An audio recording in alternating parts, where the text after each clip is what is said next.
ಅಂಬೇಡ್ಕರರ ಜೀವನ ಕಥೆಯ ಭಾರತೀಯರೇ ನೀವು ಕೇಳಿ, ವಿಶ್ವ ಮಾನವನ ಸಾಹಸ ಗಾಥೆ ದೇಶ ಭಕ್ತರೇ ನೀವು ಕೇಳಿ.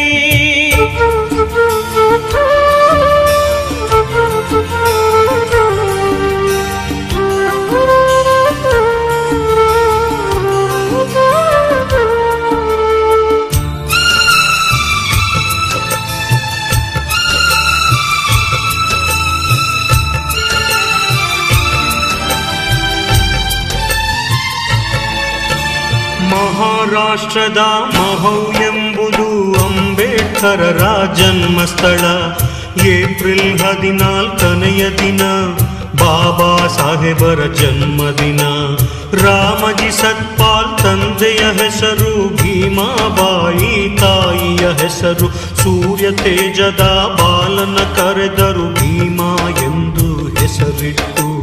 ಬೆಳೆಯುವ ಪೈರು ಮೊಳಕೆಯಲ್ಲಿಯೇ ಪ್ರತಿಭೆಯ ಮೆರೆದನು ಬಾಲಕನು. ಬಡತನದಲ್ಲಿಯೇ ಬೆಂದು ಬಂದನು ಪುಟ ಬಂಗಾರವು ತಾನಾಗಿ. ನೊಂದ ಜನತೆಗೆ ದಾರಿ ತೋರಿದ ಬೆಂದ ಬಾಳಿಗೆ. Baba Saheb doctor B R Ambedkar ಅವರ ಮಹಾಪರಿನಿರ್ವಾಣ ದಿನಾಚರಣೆ ಅಂಗವಾಗಿ ಡಿಸೆಂಬರ್ 6 ಶೋಷಿತರ ಪಾಲಿಗೆ ಕತ್ತಲೆ ಆವರಿಸಿಕೊಂಡಂಥ ದಿನ ಇವತ್ತಿನ ದಿನ.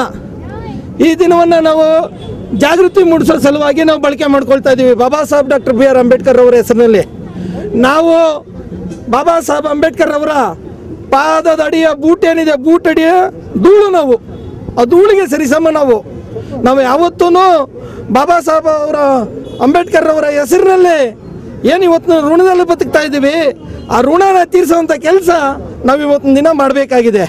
ಆ ಒಂದು ನಿಟ್ಟಿನಲ್ಲಿ ರಾಷ್ಟ್ರಾದ್ಯಂತ ಇಡೀ ಭೂಮಂಡಲವೇ ಕೊರೋನಾದಿಂದ ತತ್ತರಿಸಿ ಹೋಗಿದೆ. ಇಂಥ ಒಂದು ಸಂದರ್ಭದಲ್ಲಿ ಬಡವರಿಗೆ, ಅಸಹಾಯಕರಿಗೆ ನಾವು ಸ್ಯಾನಿಟೈಸರ್ ಹಾಗೂ ಮಾಸ್ಕ್ನ ವಿತರಣೆ ಮಾಡುವಂಥ ಕಾರ್ಯಕ್ರಮನ ಹಮ್ಮಿಕೊಂಡು ಇವತ್ತಿನ ದಿನ ಮಾದರಿ ಆಗಬೇಕು ಅಂತೇಳಿ Baba Saheb doctor B R Ambedkar ಹೆಸರಿನಲ್ಲಿ ಈ ಒಂದು ಪುಣ್ಯ ಕಾರ್ಯನ ಮಾಡ್ತಾ ಇದ್ದೀವಿ.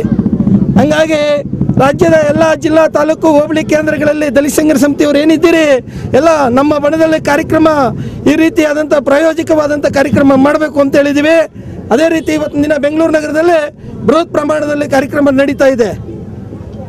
ನೋಡಿ, ಈ ಒಂದು ಸಂದರ್ಭದಲ್ಲಿ ಕೊರೋನಾ ಇರೋದ್ರಿಂದ 2ನೇ ಅಲೆ ಈಗಾಗಲೇ ಬಂದಿದೆ, 3ನೇ ಅಲೆನೂ ಬರ್ತದೆ. ದಯಮಾಡಿ WHO ಏನೂ ಡಿಕ್ಲೇರ್ ಮಾಡಿಲ್ಲ, ಕೊರೋನಾದಿಂದ ನಮ್ಮ ಮುಕ್ತರಾಗಿದ್ದೀವಿ ಅಂತೇಳಿ WHO ಡಿಕ್ಲೇರ್ ಮಾಡಿಲ್ಲ. ಕೊರೋನಾ ಕಡಿಮೆ ಆಗಿರ್ಬೋದು ಅಷ್ಟೇ, ಆದರೆ ಕೊರೋನಾ ನಮ್ಮನ್ನು ಬಿಟ್ಟು ಹೋಗಿಲ್ಲ.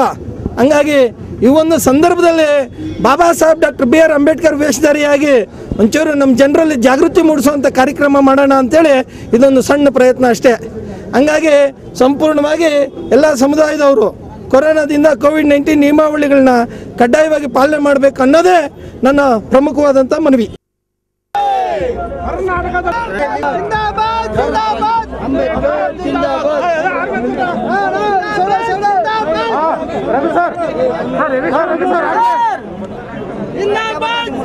ಕರ್ನಾಟಕ ದಲಿತ ಸಂಘರ್ಷ ಸಮಿತಿಯವರು